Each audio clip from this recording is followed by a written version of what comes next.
Allô Première, Claude Montanet. Le façonnage des maladies, c'est sur la première. Nous accueillons Philippe de Chazourne, le président de Médocéan. Philippe de Chazourne, bonjour. Bonjour. Alors je rappelle que Médocéan, c'est l'association de formation médicale continue, de développement de la qualité, de l'évaluation et de la recherche en santé de l'océan Indien. Merci d'être là ce matin pour ce débat sur le façonnage des maladies. Et dans quel but, s'il vous plaît, ce façonnage des maladies ? Dites-nous tout. Écoutez, là, on est dans le domaine de la médecine, mais on a plein d'autres domaines pour lesquels c'est le même concept. C'est-à-dire, en fait, c'est business contre santé des gens, la vraie santé. Santé business. Santé business versus santé réelle, maladie réelle. Ouais.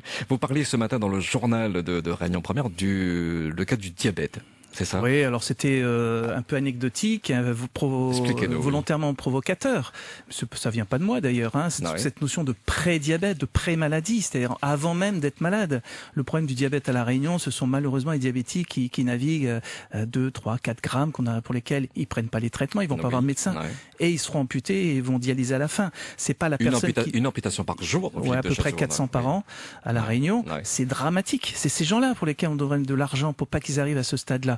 Pas forcément à celui qui navigue entre 0,8 grammes par litre ou 1 gramme, pour lesquels de plus en plus la connectique des objets, ces objets connectés, vont alerter les patients, faire peur, et on va aller à la spirale infernale du prédiabète, qui reste une maladie horriblement terrible à La Réunion. C'est un des pays une des régions les plus atteintes. Donc c'était provocateur, mais il faut surtout pas axer le débat que sur cette pathologie, bien évidemment. Alors pourquoi Philippe de Chazourne, pourquoi Médocéan vous montez au créneau surtout? Pour quelles raisons? Dites-nous alors. Personnellement, moi j'ai été formaté par la Haute Autorité de Santé, qui est donc l'organisme roi en France, qui, quand on dit quelque chose, doit être sous-entendu par un argumentaire scientifique. La Haute Autorité de Santé a formé pendant des années ceux qui font les recommandations pour tous les professionnels de santé. Hein. C'est la référence pour la plupart des pathologies. Donc je me réfère qu'à un critère de qualité. Quand je dis quelque chose, quand nous disons quelque chose, parce qu'il y a loin d'être que de Médocéan, il y a partout en France et ailleurs dans le monde, nous devons en avoir un argumentaire sur les effets indésirables et la fameuse balance bénéfice-risque. Vous prenez la parole sur Réunion Première jusqu'à 9h02 62 99 2000 Santé Business. Il en est question. Alors Alexandre qui nous dit, Philippe de Chazourne, le président de Médocéan, Alexandre nous dit, amusez-vous à compter les publicités pour les laboratoires qui passent sur les chaînes nationales. Je compte pas parce que c'est une de trop. Dans le sens où, évidemment, quand il y a de la publicité, c'est pour faire de l'argent, c'est pas pour le bien de la santé publique. Le bien de la santé publique devrait être public. L'État public, et qui est en train de se désengager d'ailleurs totalement de cette notion publique grâce à la fameuse loi santé, qui n'est autre que la privatisation de la santé. Et on va pas s'étendre là-dessus aujourd'hui, mais c'est ça, la privatisation de la santé, c'est-à-dire toute la santé va être aux ordres des objets connectés, les fameux objets connectés, l'industrie pharmaceutique, mais il n'y a pas plus que l'industrie pharmaceutique, les assurances, les mutuelles, etc. Du business. Faut garder le bon sens de la maladie qu'avaient nos ancêtres, nos parents, nos grands-parents. Voilà, qu'est-ce que c'est que d'être malade, la division de la maladie. Sommes-nous dans une société de santé business, mettre sur le marché des médicaments soi-disant parce que nous sommes malades alors qu'en vérité nous ne le sommes pas? Est-ce que cela vous choque? Quel est votre regard sur cette société de santé business? Vous réagissez au standard de la première. Il est 8h30. 8h, 10h. Allô Première, Claude Montanet. Oui. Quel est votre regard sur la santé de nos jours? Faut-il systématiquement des médicaments pour nous soigner? Les Français sont devenus de gros consommateurs de médicaments. Est-ce que cela vous choque? Et puis ce façonnage des maladies, vous en pensez quoi? Philippe de Chazourne, le président de Médocéan, répond à toutes les questions sur la première. 8h, 10h. Allô Première, Claude Montanet. Philippe de Saint-Paul, bonjour. Oui, bonjour monsieur de Chazourne. Merci Philippe, de rester un agitateur. de rester un agitateur? Un agitateur parce que je pense qu'il est assez seul dans son... j'ai l'impression, moi je suis professionnel de santé et on n'en entend pas beaucoup comme lui. Donc voilà. Moi ça fait 25 ans que je suis dans le métier, donc voilà. Philippe, avant de vous laisser vous exprimer sur la première, sur ce façonnage des maladies, sincèrement, votre sentiment, mettre sur le marché des médicaments, soi-disant parce que nous sommes malades alors qu'en vérité nous ne le sommes pas. Oui, mais ça je pense que tout le monde le sait. Tout le monde le sait? Tout le monde le sait? L'influence des laboratoires, vous savez ce qui domine aujourd'hui, c'est l'argent. Point. Donc à partir du moment où vous achetez des professionnels, des espaces publicitaires, enfin plein de choses, on met dans un moule, c'est ce qu'on nous dit, et moi je le vois, l'évolution du métier fait qu'effectivement, moi je le vois sur la prise en charge de patients, on se dit mais attendez, où est-ce qu'on va quoi? Et si on compare avec ce qui se passe à l'étranger, il va falloir qu'on se réveille un petit peu, parce que sinon on risque de vraiment plus rien avoir du tout d'ailleurs. Philippe de Chazourne.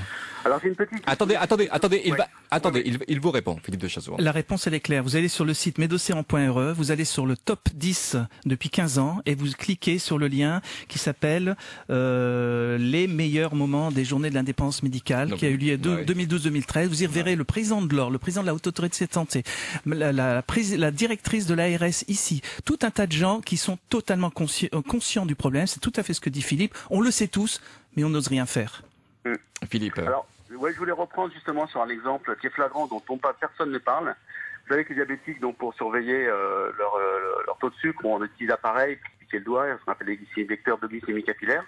Alors, il se trouve qu'un laboratoire crée une pénurie volontaire, ce qui fait que dans un mois, tous les appareils, un ensemble d'appareils vont être obsolètes parce qu'on n'aura plus les petites bandelettes qui serviront à faire le calcul, obligeant à changer tous les appareils, même les neufs, en sachant... Alors, le problème, c'est qu'on ne dit pas aux patients que les personnes qui ont eu un lecteur récent, en tout cas les diabétiques insulino-dépendants, dont le lecteur est pris en charge à la Sécu, certains viennent juste de changer et vont être obligés de payer un nouvel appareil. Donc, je veux dire que c'est un peu... Et le prix de l'appareil, c'est quand même dans les 200 €. Et personne n'en parle. Il y a une pénurie qui est organisée et personne n'a réagi. Moi, je suis assez surpris. Et ce qui prouve bien que, voilà, en fait, c'est du business, quoi, point. Moi, c'est extraordinaire que les infirmiers prennent conscience de ça. Le problème de ces appareils, effectivement, c'est d'abord remplacer de quelque chose qui marchait pour du neuf, mais c'est pas ça le problème. Ah oui. C'est tous les nouveaux appareils vont être connectés. C'est-à-dire quand quelqu'un se fera un dextro, il sera connecté, notamment via les projets de territoire de santé numérique, notamment ici un ancien projet Plexus qui s'appelle maintenant OIS. L'intérêt de ces bandelettes, c'est que à partir du moment où vous allez vous piquer de doigts, ça va aller dans le cloud qui va aller dans un case manager, le case manager qui va vous alerter. Attention, vous avez peut-être un diabète. C'est ça le problème des dextros. Et c'est pour ça aussi que j'avais voulu provoquer avec le diabète. Les prédiabètes, tout le monde va devenir prédiabète avant même peut-être jamais être diabétique. Et je voulais vous répondre, moi je suis d'accord avec vous dans la mesure où il n'est pas nécessaire de se piquer tout le temps le doigt. Je pense que déjà il y a un examen, c'est ça, oui. Et puis insister sur la diététique. Moi je suis surpris que personne, quand on fait de l'éducation diabétique, c'est d'avoir un tableau d'indice glycémique et que la patate douce est a beaucoup moins d'effet que le riz. Donc voilà, manger de la patate douce. Philippe, merci beaucoup pour la réaction. Merci à vous. Merci beaucoup. À très bientôt sur La Première. 8h, 10h. Allô Première, Claude Montanet. Continuez de réagir sur le standard de La Première avec Brandon au 02 62 99 2000. Marie-Françoise nous dit, Philippe de Chazourne, effectivement, nous sommes en droit de nous demander si notre santé est plus importante que l'argent que cela véhicule. J'ai un réel doute en vue de ce désir à nous rendre malades. Si on regarde les prises de sang, elle parle des prises de sang d'il y a 20 ans, et maintenant les taux ont bougé. Et elle se pose la question, mais pourquoi ? Oui. Pourquoi ? Parce que si on veut avoir plus de diabétiques, il suffit de baisser la norme. Quand j'ai commencé, c'était 1,40 g, le diagnostic du diabète. 1,40 g. Avant, on ne l'était pas. Maintenant, c'est 1,27 g, qui correspond à une unité différente chez les Américains de 7 millimoles. Alors évidemment, tous les gens qui étaient entre 1,27 g et 1,40 g avant sont devenus diabétiques. Voilà. C'est pas pour ça qu'ils seront tous amputés insuffisance rénale. C'est pareil pour la tension. Nous, quand on a commencé il y a 20, 25 ans, 30 ans, c'était aux alentours de 16. Maintenant, on baisse 15, 14, 12 chez les diabétiques. Pourquoi pas 11, 10 ? Voilà. Donc, pourquoi ? Plus on baisse les chiffres, plus il y a de pathologies. C'est valable pour le cholestérol. Et en plus, le cholestérol, on s'aperçoit que finalement, ça n'est pas un très bon indicateur. De toute façon, dans ce qu'on appelle la prévention primaire, c'est avant d'avoir un accident vasculaire cérébral ou cardiaque. Donc, tous ces chiffres, effectivement, on a tendance à mettre des normes. Et c'est tout ce que disait Bruno Toussaint, le directeur de Prescare. Le problème, c'est que qui définit ces normes ? Qui définit les critères de qualité, les critères de surveillance d'une maladie ? Bruno Toussaint, qui est le directeur de la revue Prescrire, et qui nous l'a dit ici, que vous pouvez revoir sur le site Medocéan en 2012-2013. Donc tout le monde le sait, mais comment lutter ? Comment lutter contre ces lobbying pharmaceutiques et de tout ce qui va toucher à la connectique et à l'informatique ? Alors Marie-Françoise qui dit, lorsque je vois l'énergie dépensée à nous faire croire aux maladies, alors qu'on devrait avoir une politique inverse, nous dit-elle, à se réjouir de ne pas être malade, d'être en bonne santé, et c'est normal. mal, sans parler des médecines douces qu'on essaie de détruire. Alors l'énergie, c'est le sentiment que vous avez aussi. L'énergie pour faire croire des maladies, elle est zéro, hein. Zéro, c'est de l'argent. L'énergie à faire comprendre qu'il n'y a pas de maladie, c'est des milliers d'heures dépensées, des nuits blanches. Donc l'énergie, elle n'est pas vraiment du bon côté. Le problème, c'est qu'on n'a pas les moyens. Les conférences qu'on va faire, c'est budget zéro. D'ailleurs, je fais appel à toutes les mairies qui pourraient nous accueillir. Budget zéro. On n'a pas de budget, mais on essaye d'expliquer. Donc l'énergie, oui, effectivement, mais l'énergie, elle n'est pas forcément pour le patient au départ. L'énergie, elle est d'abord pour faire du business. Et d'ailleurs, le directeur du plus grand laboratoire américain, Merck, rêvait juste avant de prendre sa retraite, mais comment rendre malade la planète entière? Je rappelle que Merck, c'est Sanofi. Sanofi, c'est les vaccins. Il ne s'agit pas de détruire tous les vaccins, mais il faut voir que quand même, derrière quelque chose qui a été proposé parfois par des autorités sanitaires, avant, ces autorités sanitaires ont été formatées, parfois payées, parfois, disons, fortement influencées par certains hommes politiques ou femmes politiques. Alors, puisque vous parlez de vaccins, Philippe de Chazourne, de nombreux parents refusent de vacciner leur enfant. Vous le comprenez, ça ? Alors je comprends tout à fait, sachant que je suis absolument pas un anti-vaccinaliste. Il faut savoir pourquoi on vaccine, de quoi on vaccine, avec quoi on vaccine. Il faut savoir qu'en France, on est quasiment le seul pays à vacciner et à rendre obligatoire. Tout d'un coup, Marisol Touraine nous dit finalement, on va peut-être voir de plus rendre obligatoire. C'est en train de ce qui est prévu. Et puis elle est en train de dire tiens, on va peut-être changer la nature des vaccins pour les rendre plus avec moins d'effets désirables. Ça fait 20 ans qu'on le demande ça. Merci Madame Marisol Touraine. Donc voilà. Mais attention, les vaccins font partie des progrès de la médecine, ne jetons pas tout, mais effectivement, peut-être qu'avec tant de vaccins contre tout et n'importe quoi, on diminue l'immunité quelque part de nos patients avec peut-être plus d'allergies et de sensibilité, de susceptibilité par rapport aux maladies. Et Philippe, notre infirmier de Saint-Paul, disait que vous étiez un agitateur. C'est l'impression qu'il avait et que vous étiez seul au combat. Bon, d'abord, je suis pas seul. Sur la place, on est quelques-uns, c'est vrai, mais ça demande une énergie immense, quoi. Je veux dire, en France, on est quelques-uns, notamment l'association Formindep. Je vous incite à aller sur leur site, FORMINDEP. Et puis les agitateurs, s'il n'y a pas Irène Frachon, on n'aurait pas parlé de l'affaire Mediator. Il faut voir que ce sont des personnes qui ont eu les menaces de mort, tout ça. Donc, effectivement, c'est pas facile d'être agitateur. J'aimerais que les agitateurs soient maintenant plus dans les institutions qui nous rassemblent, notamment chez les médecins, l'Union régionale des médecins, chez les infirmiers, l'Union régionale des infirmiers libéraux, et avec des petits agitateurs comme nous, comme Philippe. Alors j'espère qu'il n'y a pas que des Philippe comme agitateurs, mais c'est comme ça qu'on peut faire avancer. Et ça avance, faut pas rêver, ça avance petit à petit. Mais quel travail, quel boulot, mais quelle satisfaction quand on voit que les textes législatifs change aussi pour nous accompagner. Lorsque je regarde les messages qui nous arrivent sur les réseaux sociaux, santé égale commerce. Les auditeurs sont persuadés, font ce constat, santé égale commerce. Oui, et ça le sera de plus en plus. Ça sera de plus en plus, parce que la loi santé est une loi de privatisation de la santé, avec cette privatisation à tout vent, ou mutuelle, assurance, tous les producteurs de ces petits appareils de dextro dont on a parlé, pour la surveillance du diabète au doigt. Et c'est effectivement vrai, il n'y a pas besoin de se piquer le doigt 10 fois par jour. Qu'est-ce que c'est que cette notion? Il faut piquer le doigt tous les 3 mois pour la surveillance et de temps en temps en cas de malaise, etc. Et Philippe, notre infirmier, a totalement compris, peut-être avant les autres, du problème que ça va poser bientôt. Un auditeur nous dit, c'est un cercle vicieux, réveillez-vous s'il vous plaît, réveillez-vous. Avec tous ces effets secondaires associés, les médicaments développent d'autres pathologies qui sont à leur tour soignées par d'autres médicaments. Oui, c'est tout à fait vrai. J'incite vraiment les personnes, tant que le film est encore à l'écran ici, d'aller voir le film Demain. Vous tapez sur Internet Demain, et puis à côté film, qui est extraordinaire. Et puis, une fois qu'on voit ça, on a tout compris. Mais ensuite, on a tout compris, on voit que c'est d'ailleurs un phénomène mondial. À La Réunion, on est tout petit. En France, on est un petit peu plus gros. Mais qu'est-ce qu'on représente devant des laboratoires qui financent parfois les campagnes électorales? Donc, allez voir ce film Demain. Il est encore quelques jours sur les écrans réunionnais. Il est extraordinaire. Et on devrait réveiller toutes les consciences, notamment médicales, mais pas que ça, dans l'éducation, dans l'environnement, évidemment, notamment les pesticides. Et si Élise Lucet a fait toute une émission de télévision sur Clash Investigation il y a quelques jours qui fait beaucoup parler d'elle, eh ben voilà, c'est ça, c'est des petits bouts qui font ensuite, comme Pierre Rabhi le dit, des gros bouts, et avec ces gros bouts, on arrive à influencer les politiques. Marie de Saint-Pierre est avec nous. Bonjour Marie. Oui, bonjour. Bonjour et merci d'être là. Sur le plateau. Voilà, moi je voulais justement, je suis d'accord que plusieurs vous disent que la santé c'est un commerce. Eh ben je crois que monsieur, tout est un commerce à l'heure actuelle. Hein. parce que je crois qu'on a la mémoire courte, hein. On a oublié le sang contaminé. Moi, je dis pour qu'on puisse avancer, je pense qu'il faudrait mettre les médecins, nos infirmiers, enfin tous ceux qui s'occupent de la santé, comme dans tout métier, hein, ils ne devraient pas être politiciens. Parce que je crois que quand ils sont politiciens, ils arrivent à se couvrir entre eux. Parce que si on regarde bien le sang contaminé, maintenant il est toujours ministre, Monsieur Fabius. Hein, et à l'époque, ça avait fait grand bruit, mais maintenant on n'entend plus parler. Hein.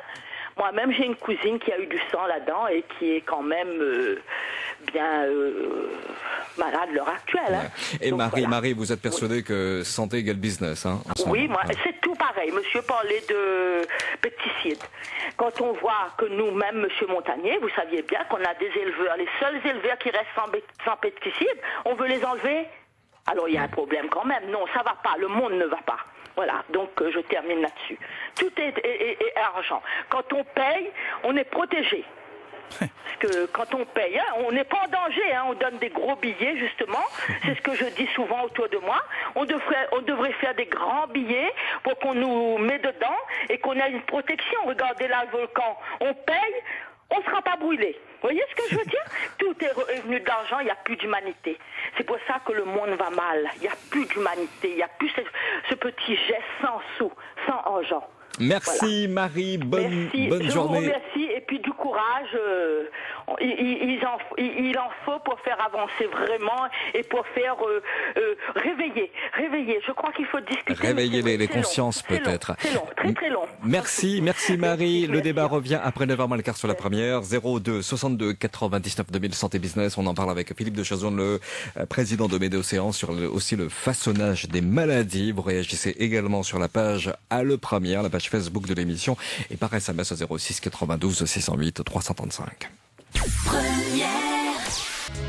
Vous êtes très nombreux à nous laisser des réactions au standard de la première, mais également sur les réseaux sociaux. Marie-Josée qui dit que lorsque les médicaments ont plus de 20 ans et qu'ils ne rapportent plus aux firmes pharmaceutiques, on les retire du marché pour cause de dangerosité pour la santé. Vous réagissez et puis on aura aussi la réaction de Philippe de Chazourne, le président de Médocéan, notre invité jusqu'à 9h sur la première. 8h, 10h.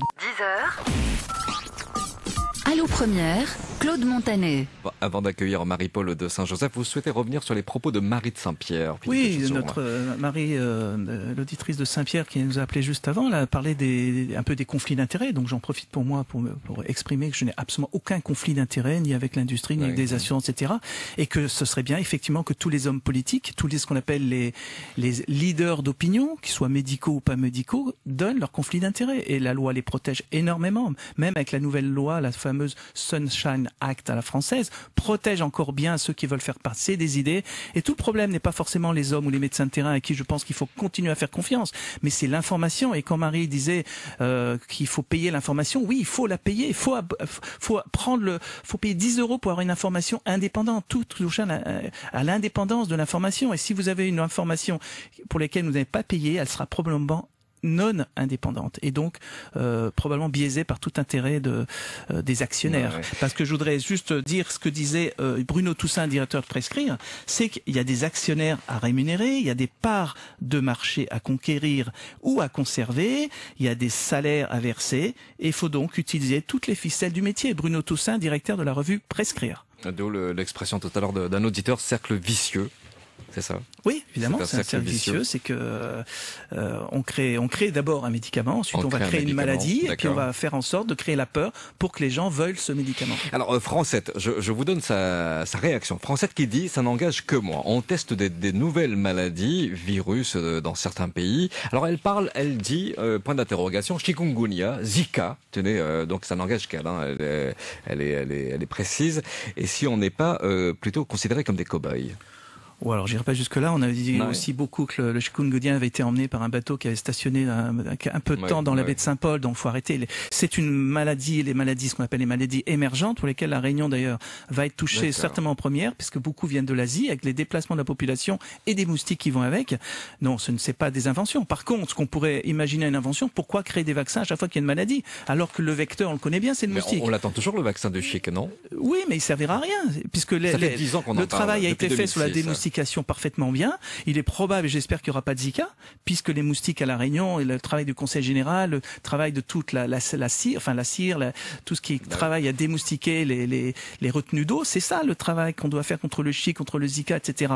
Mais pas forcément créer un vaccin et avec elle la notion de peur. Mais on peut quand même pas nier la réalité de ces, j'imagine, j'espère que non, on peut pas nier la réalité de ces maladies qui tuent, qui donnent des malformations chez les enfants. Il reste moins de 10 minutes pour réagir au standard de la première au 02 62 99 2000. Nous sommes sur le façonnage des maladies. Si notamment ces médicaments que l'on trouve sur les marchés, s'ils sont vraiment, ces médicaments sont vraiment efficaces pour les maladies que nous avons, les pathologies que nous avons. Marie-Paul de Saint-Joseph est avec nous. Bonjour Marie-Paul. Bonjour. Bonjour, merci d'être là. Alors vous en pensez quoi? Depuis ce matin, on parle de ce façonnage des maladies. Moi, je pense que y a trop de choses. Je comprends pas ce qui se passe autour. Moi, je suis passée depuis quelques années pour une alimentation saine.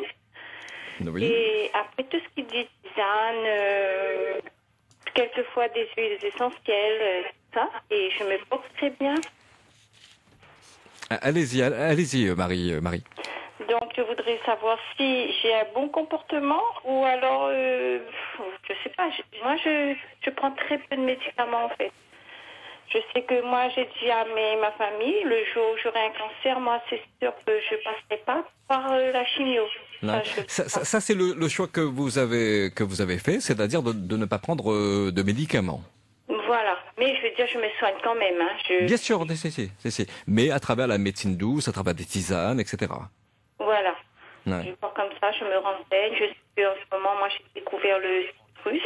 Mais alors, c'est pourquoi? C'est parce que vous avez peur? C'est parce que vous n'avez pas confiance en ces médicaments? Pour quelle raison? Parce qu'aujourd'hui, on nous lance un médicament, on nous dit ça soigne ça, et demain, c'est enlevé de la circulation parce que c'est... Oui. Donc, voilà, c'est ça. Vous n'avez plus confiance, en fait, quelque part. Non. Ouais. Philippe de Chazourde. Oui, mais bon, c'est le bon sens. Je crois qu'elle a le C'est du bon sens. bon Après, il sens, faut pas aussi tirer sur tous les médicaments. Il y en a qui ont évidemment apporté...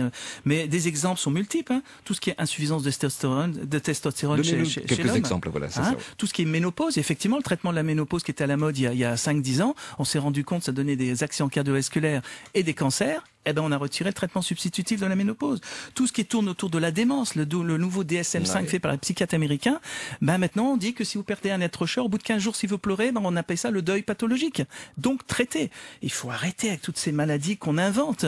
Donc le bon sens, cette dame a le bon sens. Après, probablement qu'avec une alimentation saine, c'est sûr, probablement qu'il n'y aura pas de maladie. Ce qui serait intéressant, c'est de tester 100 personnes comme cette dame, et puis 100 personnes qui mangent au supermarché avec des trucs, avec des pesticides. Donc on trouvera certainement des choses intéressantes dans les données. On vous donnera une conférence vendredi sur ce façonnage des maladies. On a le temps d'accueillir Willy de Saint-André au téléphone. 8h, 10h. Allô Première, Claude Montanet. Willy, bonjour. Oui, bonjour Monsieur Montanet, bonjour Monsieur de Chazot, c'est ça? Oui, Philippe de Chazot, oui. Voilà, bonjour. Bonjour. Voilà, je voudrais intervenir ce matin puisque c'est vrai que dans l'industrie pharmaceutique, on est dans une société de consommation. C'est vrai que pour n'importe quelle pathologie, on nous demande même de consommer des médicaments. On va chez le médecin, on nous prescrit toutes sortes de médicaments. Voilà quoi. Donc c'est devenu, on va dire, monnaie courante. Plus qu'on consomme, plus c'est mieux et ça fait fonctionner l'industrie pharmaceutique qui est porteur, qui connaît pas la crise. Et contrairement à ça, je voulais vous poser une question. Il y a quelques années de ça, ou il y a quelques ans de ça, il y avait une loi qui est sortie ou un décret, quelque chose disant que voilà, les Français consommaient trop de médicaments. Il faut sortir, il faut arrêter.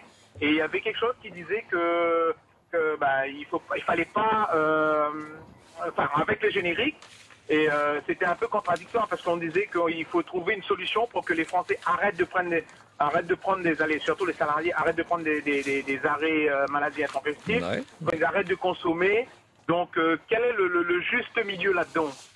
Le juste. Vous pouvez comprendre, ouais. puisque d'un côté on nous demande de consommer, on dit qu'on consomme trop, et de l'autre côté on dit que il y a beaucoup de publicité, les laboratoires font énormément de pubs sur différents types de maladies, même tout ce qui est homéopathie. Il y avait la vente libre dans les grandes surfaces des médicaments, d'accord, donc comme les Ferragamo ou autres. Et de l'autre côté, on nous dit que ça crée des problèmes financiers à la Sécu. Il faut arrêter, les remboursements sont un peu trop importants. Donc quel est le juste milieu là-dedans? Quelle est la vraie vérité? La vraie vérité, nous dit Willy. Merci. On vous répond de suite. Merci Philippe de Chazourne. La réponse, elle est simple, c'est que plein d'études ont prouvé que plus la consultation est longue, plus l'ordonnance est courte. Donc c'est un problème de temps, d'interrogatoire. Attendez. Plus la consultation est longue. Entre un patient et un médecin, plus on parle avec le patient, qu'on essaie de savoir pourquoi ce patient a mal au dos. Oui. Par exemple, Ouais. Ce n'est pas tous des spondylarthrites ankylosants, comme ils nous ont fait croire par des publicités avec un grand footballeur à l'appui, il y a quelques années. Franck Leboeuf. Franck Leboeuf. Ouais. Non, avec un interrogatoire, des fois on arrive à trouver les causes des maladies. Donc plus la consultation est longue, plus la prescription est courte. Voilà, donc c'est le résumé, mais ce monsieur a tout à fait raison. Et moi, je voudrais vraiment inciter toutes les personnes à venir donc vendredi prochain à la salle polyvalente à 19h. C'est gratuit, tout public, il n'y a pas besoin d'inscription. La salle polyvalente de la mairie de Saint-Denis. Alors, on n'a pas de budget, donc chacun, nous, on amène une petite bouteille, pas trop sucrée, un peu de salé. Mais si les gens veulent venir avec un gobelet, parce que le mieux dans ces conférences, c'est l'après-conférence, quelques minutes d'échange entre professionnels de santé. Ça sera le docteur Imbert, vice-président de Médoc, qui a travaillé un peu le sujet, qui exposera tout ça. Vous allez découvrir une multitude de choses, et si certains ont des lieux à mise à disposition gratuits, eh ben nous on est disposés à faire renouveler ce genre de conférences un peu partout sur toute l'île. J'ai le temps de donner la réaction de Jean-Michel Delouest qui dit: vous avez parlé du film Demain, qui devrait être vu par tout un chacun. Il y a aussi le professeur Henri Joyeux, le professeur Philippe Evan, qui peuvent aussi nous aider à avoir un autre regard sur la médecine, et nous devrions être plus nombreux à avoir accès à ces autres points de vue. Merci Philippe de Chazourne. Merci à vous en tous les cas. Président de Médocéan. Je vous dis à très bientôt sur La Première.